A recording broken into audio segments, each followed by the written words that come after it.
Olá, seja muito bem-vinda, seja muito bem-vindo ao Band Eleições. Eu e a jornalista Sara Ertal estamos entrevistando os pré-candidatos à prefeitura aqui de Curitiba.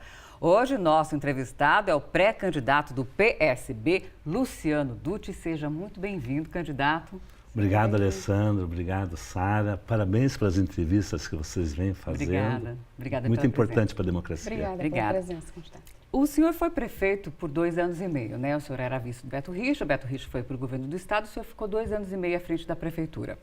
Mas o senhor tentou se reeleger e não conseguiu. Por que dessa vez o eleitor deve escolher o seu nome? Olha, eu diria para você assim, aquela eleição foi uma eleição onde a gente perdeu de ir para o segundo turno por 4 mil votos, uma diferença mínima de 0,2%. De lá para cá, eu me elegi 3 vezes deputado federal.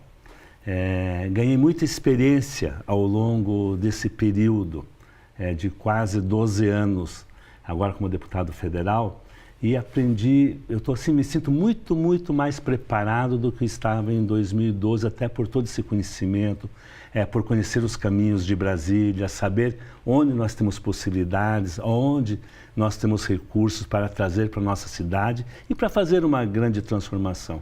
Então, hoje assim, me sinto bem mais experiente e bem mais preparado do que eu estava em 2012. E você como gestor, candidato, o que mudou, né? Você se sente muito mais preparado, mas em questão de visão mesmo. Mudou alguma coisa? O senhor já passou pela direita, hoje tem ali alianças mais com a esquerda. Como que você se vê hoje à frente, né, de Curitiba? Como seria a sua gestão? Olha, eu pretendo, primeiro entender bem que eu sou um técnico da prefeitura. Eu sou um funcionário público de carreira da prefeitura, que fez concurso público, passou no concurso público, foi trabalhar como médico em posto de saúde e foi construindo uma carreira dentro desse espaço público. Eu conheço muito bem a prefeitura, acho que poucas pessoas hoje conhecem a prefeitura como eu conheço ela por dentro, a equipe que trabalha no dia a dia dentro da prefeitura. E acho que é com essa característica principal que eu venho para essa disputa, como uma pessoa que entende bem a prefeitura de Curitiba, que sabe que hoje é fundamental a gente trabalhar muito forte na área social, porque acho que na área do embelezamento da cidade, ela foi sendo feita ao longo desses 8 anos, né? Mas a parte social, da infraestrutura social, do cuidado com as pessoas, cuidado com as pessoas que mais precisam, que estão em situação de dificuldade, nós perdemos um pouco esse eixo. E é com esse eixo que a gente vai vir, com uma estrutura forte na área social para fazer uma transformação que melhore a vida das pessoas de fato. Quando o senhor foi prefeito aqui em Curitiba, houve uma greve, né, dos servidores municipais, da saúde, naquela questão, né, da carga horária, né? Foi, acho que, a maior greve do sindicato, né, dos servidores municipais. O senhor, como é que é a sua relação hoje com a categoria? E isso pode respingar na sua candidatura agora? Pode respingar na sua eleição agora? Eu acho que não, acho que é até o contrário, sabia? Porque eu acho que hoje os servidores entendem perfeitamente a diferença que foi minha gestão em relação aos servidores públicos e o que aconteceu depois da minha gestão em relação aos servidores públicos. Fizeram um ajuste fiscal totalmente em cima do lombo do servidor público, totalmente acabaram com os planos de carreira, acabaram com os avanços, acontecendo muitas coisas que vocês não imaginam que aconteceu ao longo desses 8 anos com os servidores públicos. E eles reconhecem, porque o maior aumento, desde o plano real até hoje, quem deu para os servidores públicos foi na minha gestão. Quando nós demos 10% geral para os servidores e demos para os professores mais 18%, por exemplo. Quando nós estabelecemos a jornada de 30 horas para a enfermagem, mantendo o salário. Nós nunca fizemos terceirização nem da educação e nem da saúde na atenção básica. Sempre foi concurso público. Hoje a prefeitura corre um sério risco com esse processo de terceirização da saúde na atenção básica e também com o PSS na educação, de termos uma diminuição de fluxo para o IPMC e prejudicar lá na frente a aposentadoria de todos os servidores. Então o resgate da questão dos servidores vai acontecer no nosso mandato. Nós vamos trabalhar fortemente para que os planos de carreira dos servidores, eles realmente aconteçam e que o servidor seja de fato valorizado. Porque quem faz a grande transformação da nossa cidade ao longo de décadas é o servidor público. Eu tive a felicidade de trabalhar com a grande maioria dos meus secretários sendo servidores públicos de carreira da Prefeitura. Aproveitei bastante o quadro da Prefeitura. Eu acho que esse momento é dessa retomada da valorização do servidor público municipal. E como fazer isso? Contratação, concurso público? Concurso público. Em vez de você terceirizar e pagar empresas para administrarem, por exemplo, uma unidade de saúde, faz concurso público, contrata profissional de carreira. Porque essa pessoa que está indo para a unidade de saúde terceirizada, ela vai ficar, de repente, naquela unidade 6 meses, 1 ano, ela arruma um emprego melhor no Almirante Tamandaré. Tem um vínculo também com a comunidade, né? Vínculo zero com a comunidade.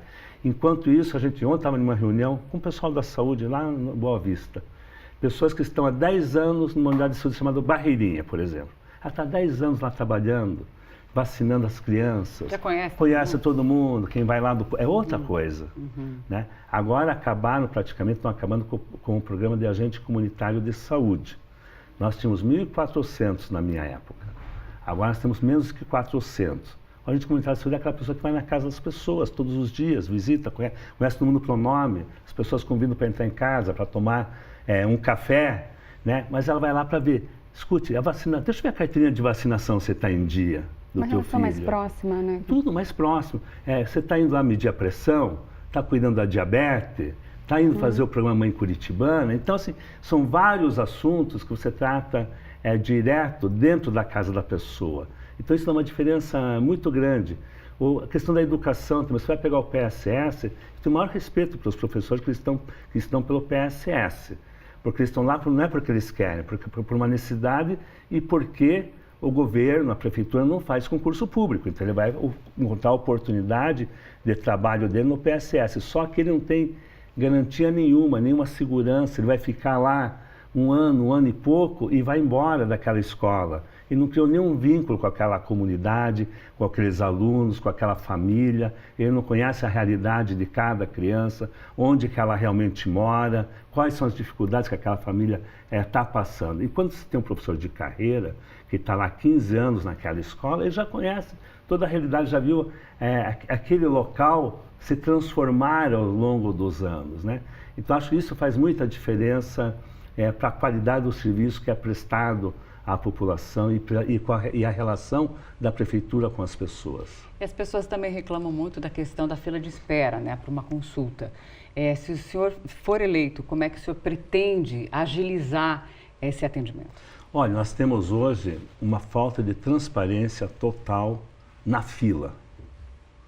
Eu não consigo te dizer, tem 200 mil pessoas de verdade nessa fila, quantos meses está demorando uma consulta da oftalmologia? Você, em que número que você está na consulta da oftalmologia? Se é o número 100, o número 300 ou o número 500? Então, eu quero primeiro dar essa transparência, ter uma fila transparente para que as pessoas saibam exatamente em qual posição da fila elas estão.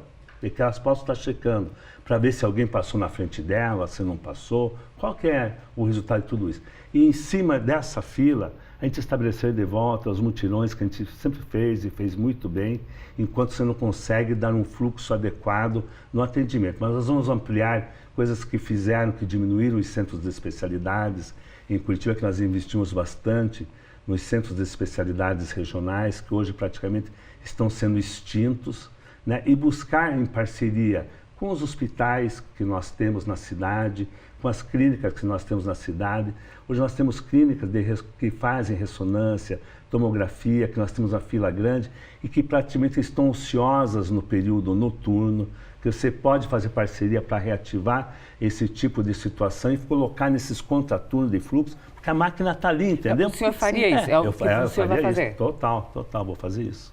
Fila também não só na saúde, mas também na educação, né? A gente falou de fila na espera de exames, consultas, mas tem muitas crianças esperando hoje. 8, 9 mil, né? Muitas crianças, famílias que aguardam uma vaga nas creches, né? Mais um problema, como o senhor resolveria? Qual a sua proposta para a educação, essa fila? Olha, na questão da fila de educação, do 0 a 3 anos, nós temos 0 a 3 anos e do 4 e 5 anos. Nós temos 2 filas hoje.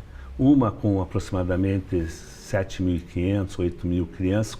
Tem vários dados, que varia de 7.500 a 16.000, tá? Então, tem vários... a gente não sabe, aí, né? então a gente não sabe exatamente quanto que é. E tem uma outra fila, que é do 4 e 5, que gira em torno dos 3.000, 4.000. Acho que do 3 e 4 já tinha que estar zerado, porque já era para estar universalizado essa fila. Na fila do 0 a 3, eu acho que nós temos que ter um compromisso. Eu, quando fui prefeito, inaugurei 10.000 vagas em creches. E todas elas, vai pegar o plano de governo meu lá de 2002, está escrito todas as creches que eu inaugurei que deu esse número. Eu acho que a retomada da construção de creches municipais é fundamental. Não dá para você estar fazendo como estão fazendo hoje, que é contratando, terceirizando, comprando vaga de uma turma dentro de uma creche particular. E só que você vai naquela creche particular, onde estão as crianças da prefeitura, é diferente da onde estão as crianças que estão pagando a mensalidade. Então isso não é justo, é uma discriminação já de partida. Então nós queremos o quê? Retomar com o apoio do governo federal, retomar a construção de creches próprias da prefeitura, que as creches da prefeitura de Curitiba têm uma qualidade muito grande, melhor que as particulares, até diria, porque tem uma equipe treinada, capacitada e com envolvimento muito grande. Então a gente vai trabalhar fortemente pela construção de novas creches na nossa cidade. A gente espera chegar pelo menos em 7.000 vagas, a gente está resolvendo ao longo dos 4 anos. Inicialmente mantendo até esse sistema atual, porque não tem como eu construir uma creche e menos... vai demorar vai demorar 1 ano e meio para você começar a ter volume de creche, mas com o governo federal apoiando, e tem o PAC, que tem esse dinheiro para a creche, você entra com o projeto lá, aprova o projeto, tenho certeza que o governo federal vai dar essa retaguarda e a gente começa assim de cara, podendo assim, em 6, 8 meses, começar a construção de 20, 25 creches de forma bem tranquila. O senhor fala muito nessa questão de apoio do governo federal, né? O senhor tem apoio do PT, né, que estão aí numa frente ampla, PT, PDT. Mas aqui em Curitiba, o presidente Lula, acho que é a capital onde ele tem menor índice de aprovação. Como que o senhor espera que o eleitor consiga ver esses seus planos de governo, se ele tem essa rejeição já, pelo menos grande, né, essa resistência ao nome do presidente Lula? Alessandra, assim, eu vou dizer assim para você, no dia 1º de janeiro, quem vai sentar na mesa, na cadeira de prefeito, não vai ser o Lula, não vai ser o Bolsonaro, não vai ser o Ratinho e não vai ser o Rafael Greca. Não vai ser nenhum desses 4. Quem vai sentar é uma das pessoas que passaram por aqui. E as pessoas que estão assistindo e que estão acompanhando e vão acompanhar os debates eleitorais vão ter que perceber quem está mais preparado para sentar naquela cadeira e administrar a cidade de Curitiba para o futuro. E o apoio do governo federal, ele é fundamental nisso. Porque sem o apoio do governo federal, você não consegue fazer grandes obras estruturantes na cidade. Você não consegue construir um hospital como nós queremos construir aqui em Curitiba, um grande pronto-socorro municipal, com um hospital de retaguarda, modular. Você não consegue avançar em nenhum tipo de modal. Você não consegue avançar em VLT, em metrô, em monorrail. Você não consegue fazer nada disso. As grandes obras de intersecções, sem apoio do governo federal, você não faz. Então, se a pessoa for pensar, seria muito simples assim, eu não quero o apoio do Lula. Eu quero apoio do Lula, sim. Quero apoio do governo federal, sim. Eu quero que o governo federal venha para cá e venha investir, mostrar que o governo federal faz a diferença. Entendeu? Acho que essa que é a força de quem vai ter que estar administrando a cidade, pensando no futuro de Curitiba. E não pensando na disputa ideológica entre Lula e Bolsonaro, essa coisa toda que aconteceu ao longo dos últimos anos. Tá, ok. A gente vai fazer um pequeno intervalo, mas o Band Eleições volta já já.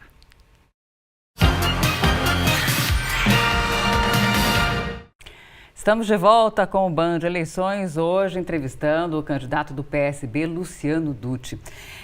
Candidato, ano que vem a gente tem aí nova licitação para o transporte público, que é uma pedra no sapato, ganhar, né? Afinal de contas, o transporte público perdeu passageiros, é o transporte público, é a tarifa mais cara do país.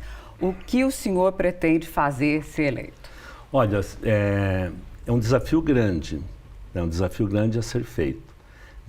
Passadas as eleições, se nós vencermos as eleições, a gente vai montar um grupo técnico para poder discutir com toda a sociedade os caminhos que nós vamos seguir, né? A licitação vai acontecer, a tarifa, nós vamos ter que estudar ela, as formas de poder reduzir a tarifa. Eu tenho até projeto de lei já apresentado em Brasília sobre o assunto da redução de impostos federais, quando se vai utilizar biocombustível, enfim, novas questões têm que ser discutidas no modelo do transporte. E os novos modais também precisam ser discutidos. Você não pode pensar hoje Curitiba daqui 30, 40 anos sem metrô. Você não pode pensar isso.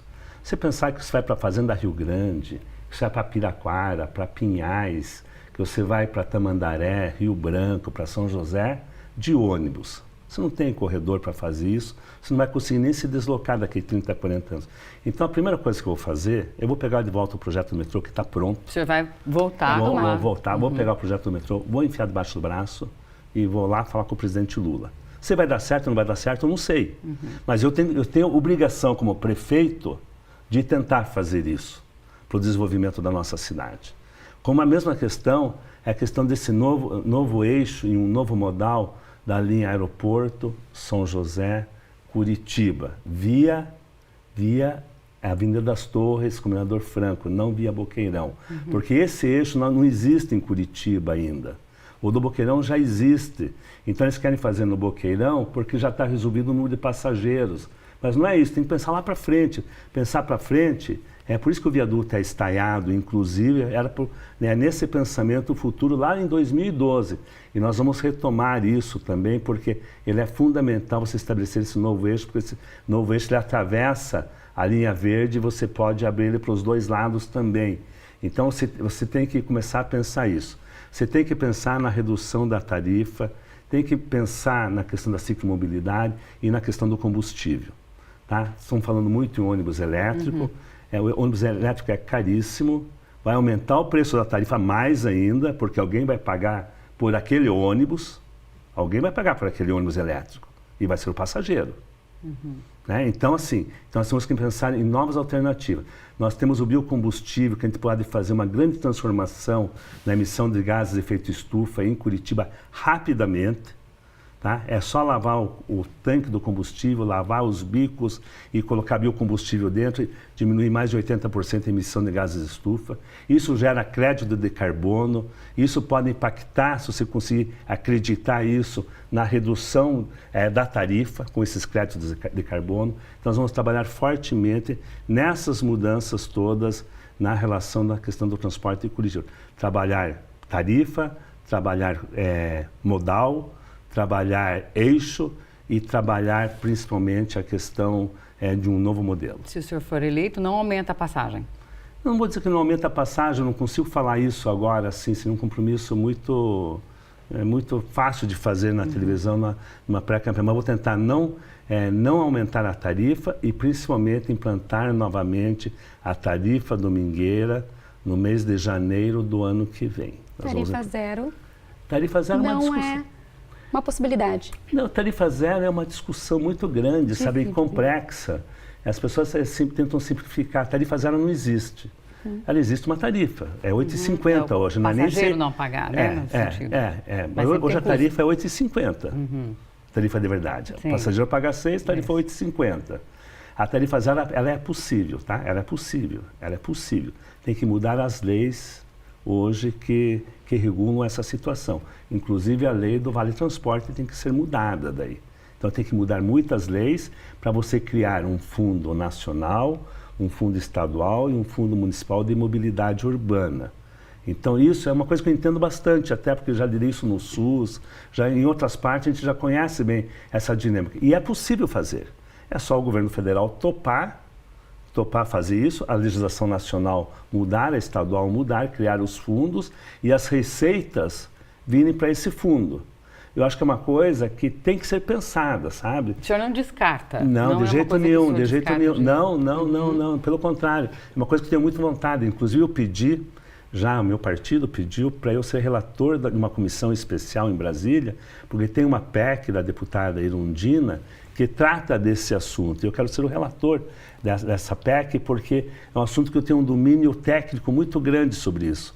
Só que não depende só do prefeito, tá? Isso depende de uma conjuntura maior, discussão nacional entre os partidos políticos, para que a gente possa fazer essa mudança. E isso revitalizaria todo o sistema de transporte da cidade, porque aumentaria o número de passageiros, diminuiria carro no trânsito. Seria assim, o aspecto é muito positivo, tá? É muito positivo. Você não pode descartar de forma alguma essa possibilidade social. Certeza, mesmo a domingueira que o senhor vai implantar. Janeiro. A que preço? Hã? A domingueira. Provavelmente R$1. Para manter, voltar a R$1 antigo, para não ser tarifa zero. Não seria interessante também, ou domingo, ou sábado, porque sábado a gente sabe que o comércio, por exemplo, do centro da cidade ainda está funcionando. Está sentindo, né, diminuição do movimento. Seria algo a pensar? É para pensar, mas eu não consigo responder. Tá? Porque também, assim, preciso estudar daí o impacto. Na de domingo dá para fazer. A domingo é certeza. Certeza senhor absoluta. Eleito janeiro. Já começa, né? Até o final de janeiro está lá rodando, tarifa domingueira. Aproveitar que a gente está falando do centro, né? Comércio que reclama muito da queda no número de clientes, enfim, a movimentação no centro caiu bastante. E um dos motivos, né, uma das queixas dos comerciantes é o número de moradores de rua, pessoas em situação de rua ali no centro, que é onde se concentra mais. O problema também bastante discutido nessa época de campanha. O senhor propõe o que para isso? Olha só, é uma situação bem difícil, né? As pessoas que estão na rua e que estão dormindo na rua, estão morando na rua, que estão em situação de rua, são pessoas muito fragilizadas. E são pessoas que não estão tendo um olhar assim mais de compaixão por parte da prefeitura. E a prefeitura não sabe exatamente hoje quantas pessoas são, quem são essas pessoas, o nome delas, de onde elas vieram, se elas estão lá porque foram abandonadas pela família, se elas têm uma doença mental, ou são usuários de droga, de álcool, ou são pessoas que estão escondidas ali no meio daquelas pessoas em situação de rua. Nós não sabemos nada disso. Tá? O que nós queremos? Nós queremos começar com um grande mutirão, de um grande censo municipal, para saber quem são essas pessoas. Fazer parcerias com a pastoral da pessoa em situação de rua, com as entidades sociais, com as igrejas católicas, evangélicas, com todo mundo, para ver todo mundo que tem condições de acolhimento dessas pessoas, ou de capacitação, ou de tratamento dessas pessoas, envolvendo muito a vigilância sanitária, a saúde, todo mundo na qualificação desses locais.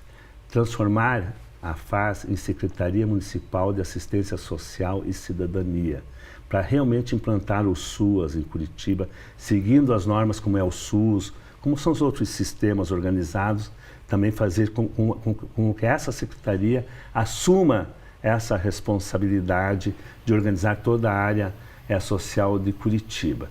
E de fazer um grande trabalho, porque assim, eu acho que a rua é um local de passagem para você ir para casa, não é um lugar para você ficar ali parado, dormindo, sem acolhimento. Como nós não temos política habitacional adequada em Curitiba, vamos entregar em 8 anos aproximadamente 350 moradias, só em 8 anos, muita gente está na rua porque não tem onde morar. Você veja só, aquelas pessoas que estavam no Tiradentes 2, que foram desalojadas do Tiradentes 2, 70 famílias com crianças pequenas, derrubaram barraco, fizeram tudo e jogaram elas para a rua, sem nenhum tipo de responsabilidade da prefeitura. Se não fosse a irmã Nete acolher aquelas pessoas, levar lá para o ginásio da instituição dela, aquelas pessoas estariam aonde com seus filhos? Estariam na rua, estariam dormindo na rua. Então, assim, ou você parte de uma política habitacional séria, e para isso a gente também vai transformar a Coab em Secretaria Municipal de Habitação e Regularização Fundiária, para dar uma estrutura forte como secretaria, para poder fazer esse trabalho, ou você não vai conseguir avançar. Muita gente quer, a primeira coisa que ela quer é uma moradia para morar, uma casa para morar. E hoje, Curitiba hoje tem um déficit de 90 mil, mais ou menos, 90 né? Bastante, né? Bastante. E como resolver isso em 4 anos? Não resolve em 4 anos, né? Resolve com uma política. Você vai resolver com uma política. Resolver que vai fazer 90 mil moradias é muito difícil. Eu entreguei 12 mil em 2 anos e pouco. Entendeu? Assim, 90 mil. Mas você ter uma política para resolver isso, com aluguel social, investimento forte em aluguel social e ocupação de espaços desocupados hoje, em regularização fundiária. Então, dar condições às pessoas hoje que estão nas áreas de ocupações, elas estão sem água da Sanepar, água potável, sem energia, fazendo gato. Dá uma condição mínima para essas pessoas. Imagine uma mulher lá grávida, com uma criança pequena também, sem ter água para dar para o filho, ou sem luz, ela vai fazer gato lá, vai criar toda uma condição difícil. Então, você tem que ir buscar nessas alternativas que estão aí dadas hoje, dar uma melhoria de vida para essas pessoas que estão ali, dar uma condição melhor para elas cuidarem da sua família e dos seus filhos, do seu idoso que está ali. Eu acho que é isso que está faltando, um pouco dessa sensibilidade social, que a prefeitura está perdendo a mão e se preocupando muito em fazer fresa e recape, e deixando bonita assim, e fazendo fresa em asfalto bom para ficar ótimo, e aonde está ruim lá na periferia está ficando pior ainda, entendeu? Então, assim, são conceitos que acho que você vai ter que trabalhar esses conceitos novos para o futuro de Curitiba, para ser uma cidade mais justa, mais humana. A gente está terminando, eu só queria fazer uma última pergunta para o senhor. Foi definido já o seu vice, que vai ser o Gora, deputado estadual. Gora que disputou a prefeitura em 2020, ficou em segundo lugar. Como é que ele vem somar aí com a sua campanha? Olha, eu estou muito feliz de ter a confirmação do Gora como na nossa chapa, como candidato a vice, nessa ampla aliança que nós estamos fazendo. O Gora é uma pessoa formidável, uma pessoa envolvida na área de mobilização, na área do meio ambiente, uma pessoa que conhece bem Curitiba, conhece bem os movimentos sociais. Ele se soma muito ao meu jeito e o jeito dele, a gente se complementa bastante. Acho que a gente tem condições de fazer uma grande gestão na cidade de Curitiba, uma gestão que mude realmente e dê um salto, mas que tenha esse olhar social, esse olhar humano, esse olhar voltado para as pessoas que mais precisam. Acredito muito nisso. Tá ok, muito obrigada pela sua presença. Obrigada, Sara, também pela parceria. Obrigada, candidato. E obrigada a você aí de casa e até uma próxima.